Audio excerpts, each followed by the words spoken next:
Almost live from Silicon Valley, California, brought to you by Mimosa Network, it's the Dustin and Eric Podcast Show. Hello and welcome, I'm Dustin. And I'm Eric. Welcome to the Dustin and Eric Podcast Show, where today on episode 2, we'll be talking about finding a backbone provider. We'll also discuss identifying and researching those potential providers. So today our special guest is Doug.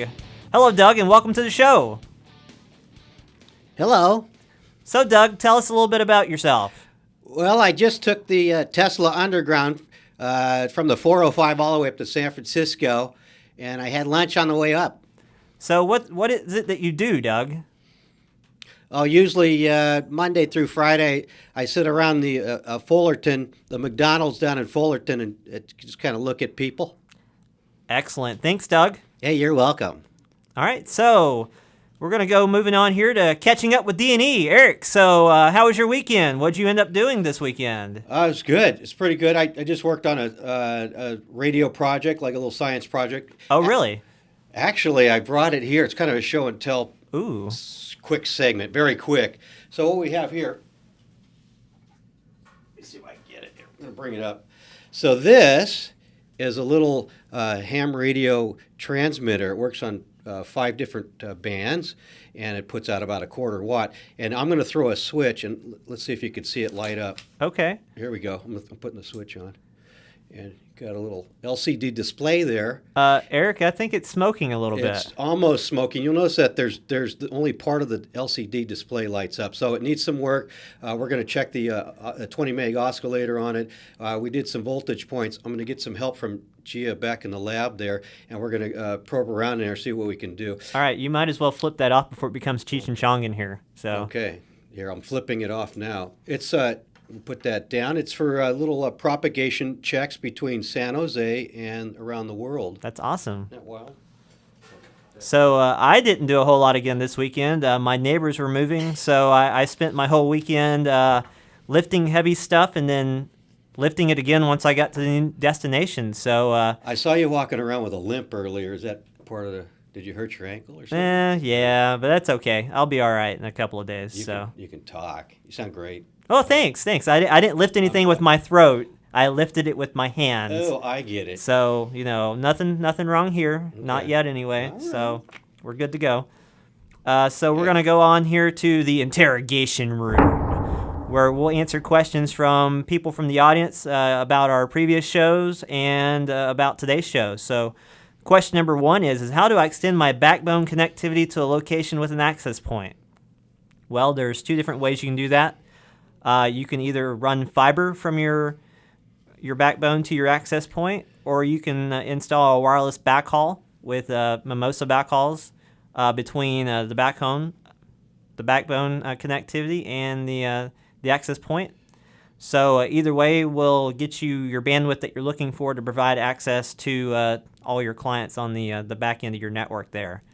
So question number 2 is how do I extend my links over the sea? Eric, do you want to cover that? Yeah, actually, we have a client down in Puerto Rico, and I think he's shooting from an island about 30 miles to maybe a second story building on the island off Puerto Rico. And I think one side's up about 1,600 feet, which is great, on the little mountain. The other side's about 2. So I think to extend it, especially over the sea, you need to raise the radio, the antenna itself, or the whole package. The integrated package up. It's hard to get some elevation on that side, one side or both. In this case, he was lucky, and he's got great performance. So you just want to get it as high as possible. Yeah, so raise that up. What's the reason behind that? We want to minimize ducting, get max throughput, no interference, no attenuation, and minimize some of those effects. So kind of like what we talked about last week with our diversity link in the Farallon Islands and stuff like that.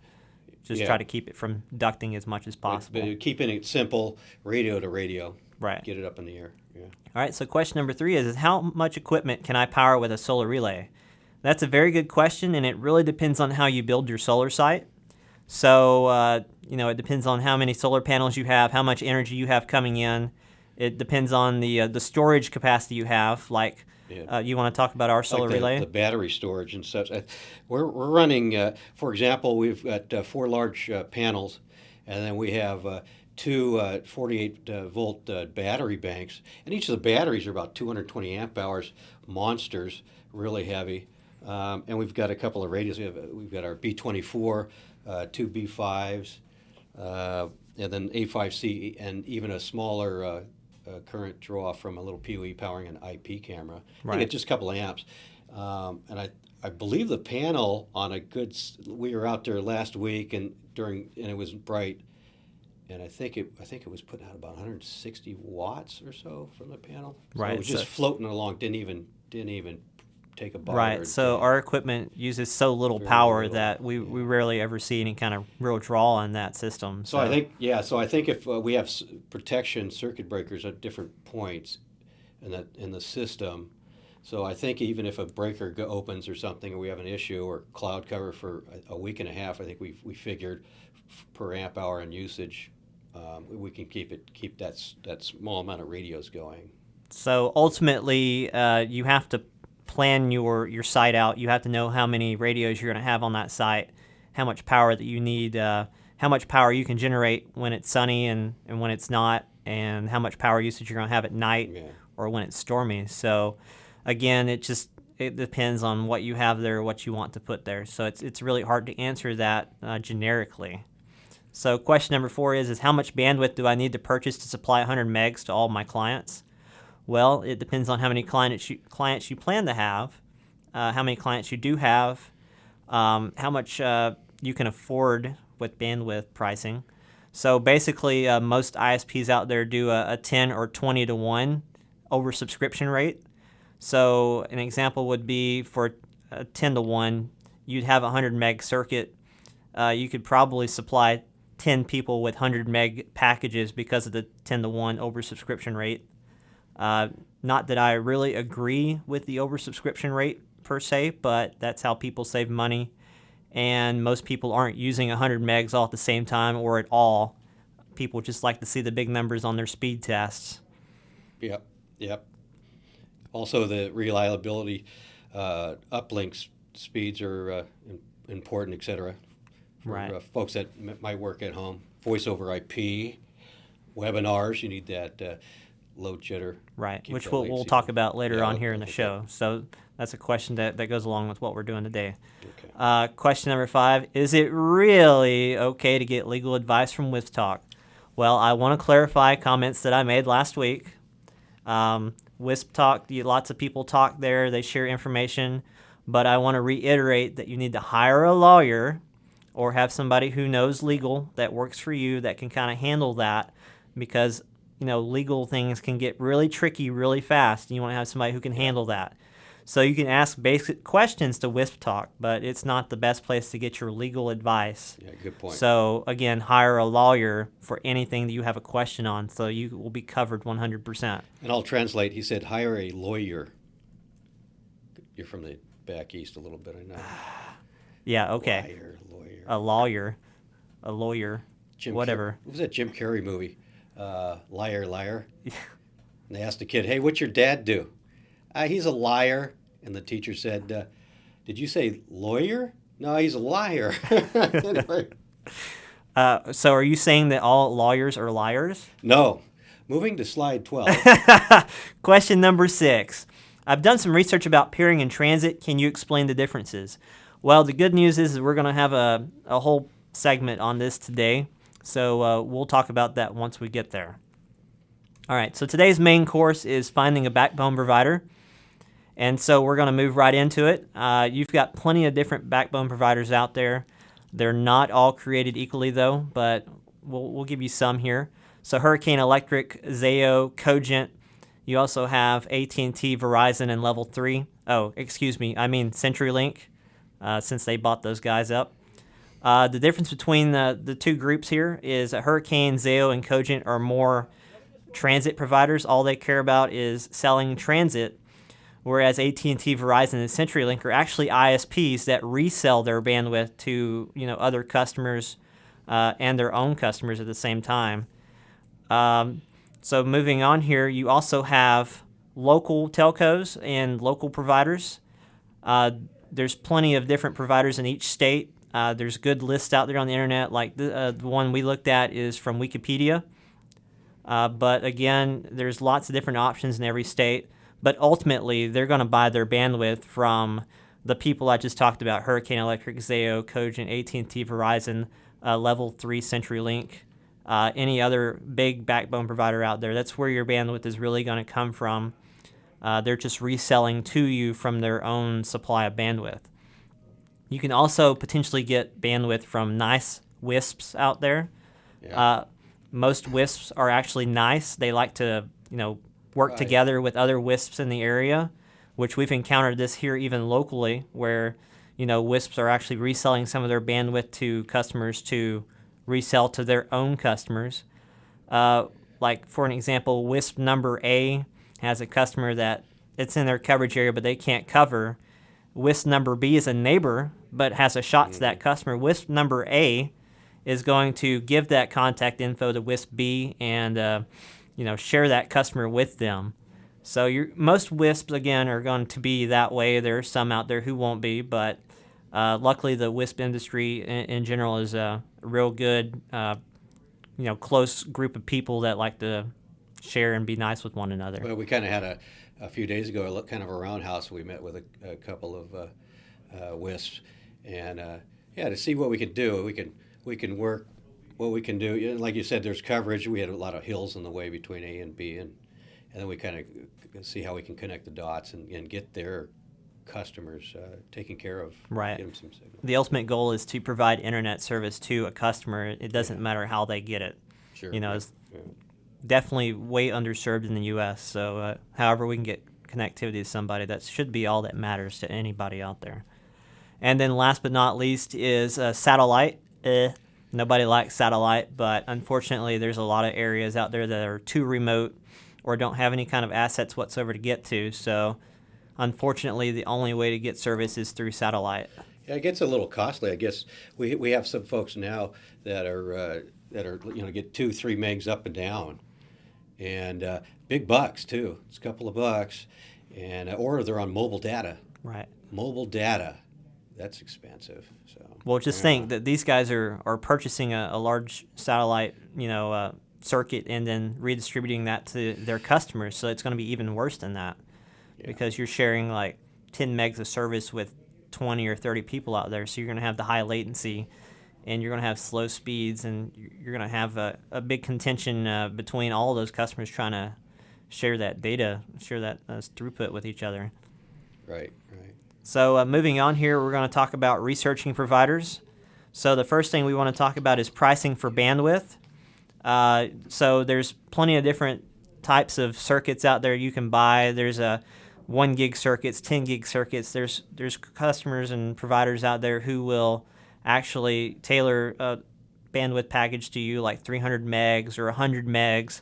But again, it depends on the planning of your network. It comes back to planning again. You have to plan to know what you need and how much bandwidth you can afford at the time. So start with something, reasonable, and work your way up as your customer base grows. But at the same time, you want to make sure you have enough bandwidth to provide to those customers. And so that moves us right into the next slide of bandwidth availability. So how much bandwidth does this customer or do these providers actually have to give to you? If you're purchasing bandwidth from somebody who's already reselling it to you, how are their customers going to affect your customers? How much bandwidth do they really have to share with you? Are your customers going to be in contention with theirs for watching Netflix or downloading or uploading, doing their voice calls or whatever they're going to be doing over the service? You need to make sure that who you're getting from actually has decent service to provide to you and your customers, or you should probably look somewhere else. Hopefully there's multiple ISPs to choose from. Right, or you're pretty much out of luck. Yeah, you get one. Or you have to go to satellite, which, of course, is probably not the best option. Which is no laughing matter. So then we're going to talk about reliability and SLA agreements, where you can have really bad service and really slow speeds, or you can have really fast service and really great speeds. So there's a thing called 3 nines, 4 nines, and 5 nines, where 3 nines means 99.9% reliable, 4 nines, 99.99% reliable. And of course, 5 nines means 99.99% reliable. So that means that there's going to be, packet loss up to 0.1% on the 3 nines service, which might sound like a little bit or none at all to you, but to a business customer or a customer who's working from home that's on a VoIP call or they're doing video conferencing, it's going to be the end of the world for those guys, because if you lose packets on that kind of data, you've lost them forever. You're going to cut out, you're going to lose the connection completely.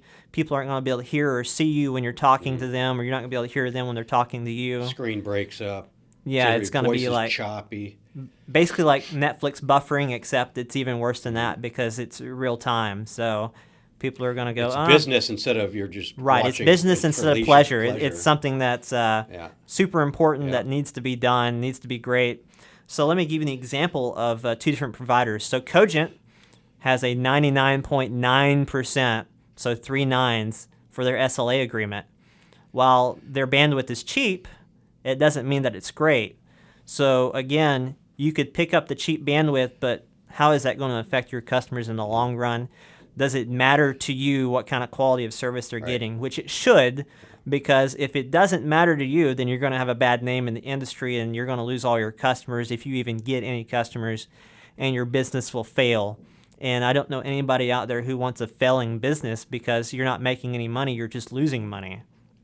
And then Cogent, Level 3 or CenturyLink, they have a 99.99% or a 4 nines SLA agreement. So that's much less packet loss to expect, a lot better quality of service. It's not perfect, but it's definitely much better than what you're dealing with from Cogent. So a little cost increase. Right. You're going to pay for the benefits. Yeah, you're going to pay for more, but it's going to be better at the same time. So the common saying is you get what you pay for. It's exactly like this in bandwidth. So study those tiers, or see if you can get some straight answers if you call in for customer service from some provider company. So you just need to know what that means when you're looking at the SLA agreement, and know what that means for you and your customers. Okay. So you don't want a sad Toby, you want a happy Toby. For those of you who've seen Spider-Man 2, you've got crying Toby and you've got, happy face Toby. So definitely want a happy Toby here. Wow, I like that 290 down, just about the same up. I know, that's perfect. That's pretty wild. Compared to the 413 millisecond ping times. Half a second. And, maybe 4 down and a half meg up there. That's way different. At a half a second latency, hand that guy a tissue so he can wipe his tears. All right, so we're going to talk about something that's probably pretty hot out in the bandwidth world today, and probably a lot of people don't really understand, which is peering versus transit. So real quick here, I want to go over that. So peering is low-cost sharing of traffic. It helps with connection to highly used services and sites like Netflix. You only have to worry about cross-connect fees, co-location, power usage, and equipment like routers and switches, rooftop rent if you're backhauling from a data center to a location like a mountain, kind of like we do, and the capacity itself. So is it's peering? So you're going direct. You're passing internet, exchanging internet instead traffic of going direct. Instead of going through the internet to reach Netflix, you're connecting directly to Netflix. So that means that your speeds on streaming the video are going to be much quicker. The site responds much quicker to your requests. There's the costs are minimal, or that guy pays bill and pay.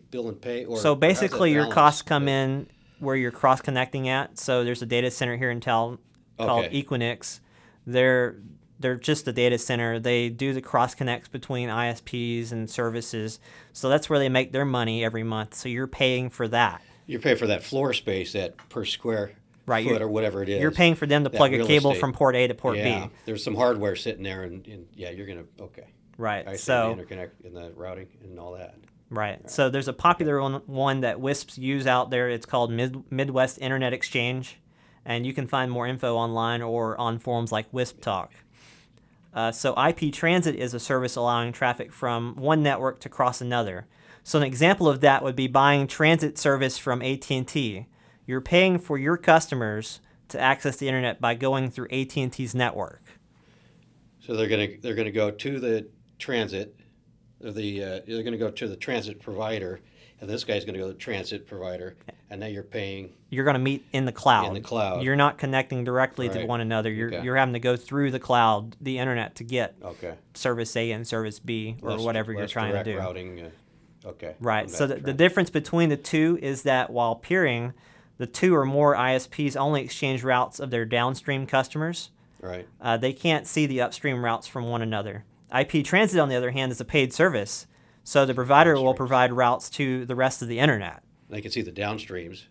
So, right, if you're peering, you can only see the downstream traffic coming from the customers. Right.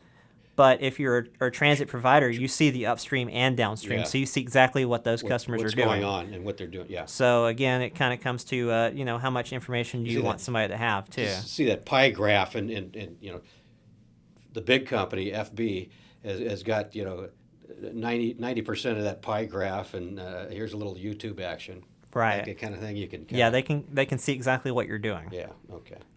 Also, when you're buying bandwidth from a transit provider, you get a lot of cease and desist orders from those guys doing peer-to-peer traffic, BitTorrent, illegal movies and Sure. music and stuff like Just that. moving masses of data. Right. So with peering, they can't see where the upstream traffic is coming from, so they don't really know who to target with that. So not saying you should peer so people can steal stuff, but it's easier that way. So anyway, here moving on to tech tips this week. Our tech tip this week is using the C5C in the 5.9 gig to the 6.4 gig range. Make sure your external antenna supports the part of the spectrum. If it does not, you'll see lower signal levels or a complete disconnect of your radio link. Oh, okay. So part of that is, say, you probably heard the term SWR, the acronym, standing wave ratio. So what we want is to, if the radio, take the C5C, if the C5C set up for, say, 4.9 to 6.4, I want to use the whatever the design, the antenna is designed for. Right. Oh boy! So in SWR, it's pretty much a ratio from forward power to a certain amount that's reflected, and we see the SWR curve being low if you operate that radio within the design parameters of the antenna. Now, if I go low, say 4.9, 4900 meg, the SWR curve is going to fly up. You can lose at 2 to 1 or so, or 3 to 1, you're going to lose about 0.25% of power. If you've got 1 watt coming out of that radio, you might only you can have about 0.25 watt coming back. So you get about 3/4 of that power arriving at the feed point. So we want to operate that radio in the design parameters of the antenna. Right. So say there's an Maximize. antenna vendor out there that has a dish from 5.1 to 5.9 and another one out there that goes from 5.8 to 6.4. If you're going to go into 6.2 spectrum, you definitely want to go with the dish that's rated for. Yeah, that's rated up at 6.2. Yeah. So the 6.2 5.8 plus. to 6.4 dish. Yeah. Because if you don't, then your SWR curve goes way off. Go up the charge. Yeah. Right. So J curve. definitely want to make sure before you try that your dish actually supports that. You can also visit the manufacturing website to see exactly what the dish will cover in their data sheets and everything like that. So that's it for this show. Doug, thank you for coming. Appreciate your help. You are welcome. And Eric, thank you for always Dustin. being on the show here.